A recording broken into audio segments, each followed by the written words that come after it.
Hi there, Guy from quitting60mins.com.au. That's a test that's probably backwards in the video. Why is it so damn difficult to give up smoking?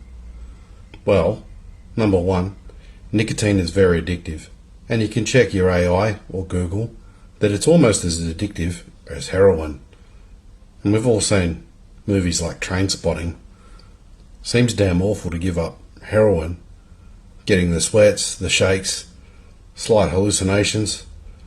Nicotine's not like that, but it is going to make you really cranky, make you hungry, make you have anxiety, make you feel anxious, give you road rage, and you're going to be a piece of shit to deal with for at least 7 days, and maybe even for 21 days, until it's completely out of your system. Which leads us to withdrawal. So those withdrawal symptoms are probably going to give you hunger and the difficulty in sleeping, and also the crankiness and all the rest of it. People, when they're giving up smoking, realize this, and let's leave it till a better day. Let's leave it till I get some holidays. Let's leave it when I don't have to deal with co-workers who might trigger me and I might do something really nasty at work that could jeopardize my future and my career.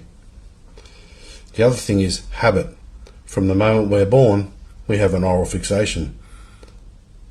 We're naturally attracted to our mothers to be fed doing this.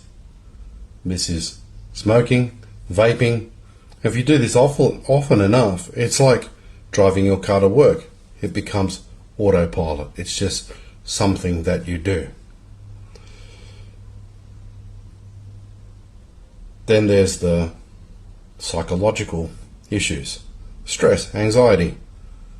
Sometimes it's a quick solution. I mean, they're not really dishing out Valium, are they? So if you have someone yell at you or you get cut off in traffic, you get a bit stressed, you might reach for that vape or cigarette, and it gives you temporary relief. And therefore, when you give up the vaping and the cigarettes, those side effects might still be around. The thing that you identify as a craving might be a basic panic attack or anxiety, just temporarily. But normally you would overcome that by breathing. You would normally reach for a vape or a cigarette and deep breathe. So you could try deep breathing, and that might help. The other thing is it's a social construct. The reason you smoke and vape is because your friends do. They started you doing it. Maybe you were a smoker, and then some of your smoking friends had converted to vapes and said, hey, I'm doing this because it's going to help me give up smoking. But then you find the vape's a little too convenient.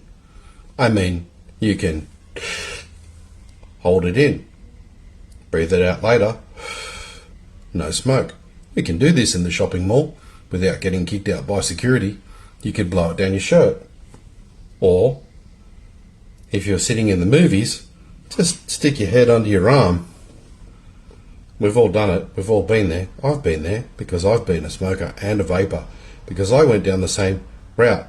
I was a hypnotist many years ago, and through divorce and other complications became a drinker and a smoker, and then decided to try the vaping to give up the cigarettes. So I know what you're going through.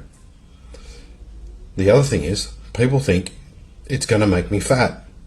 Smoking and vaping keeps you thin, because if you're hungry, you can just drink some water, have a coffee, have a cigarette, have a vape, and it kills the hunger cravings because it is a type of energy, and therefore you stay slim.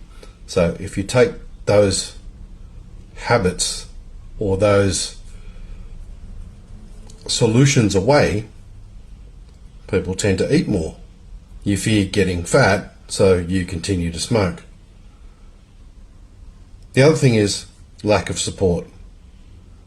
Do you have people around you that are going to encourage you to stay a non-smoker? Because if you don't, if your partner doesn't give up, or your best friend doesn't give up when you give up, it's really easy to relapse. And lastly, the other thing is relapse.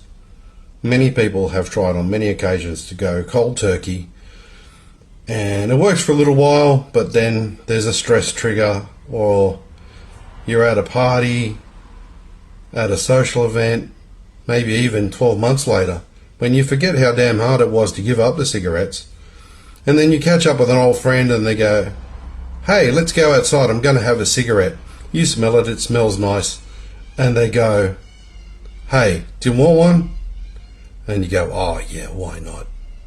And that's all it takes. And then the cycle begins again. Then you feel like a failure because you've started again, and then you have to go through the pain and anxiety of giving up again. Or you could just call me and get hypnotized. It takes about an hour and it's all over. Your life will change and you'll live longer. Have a great day.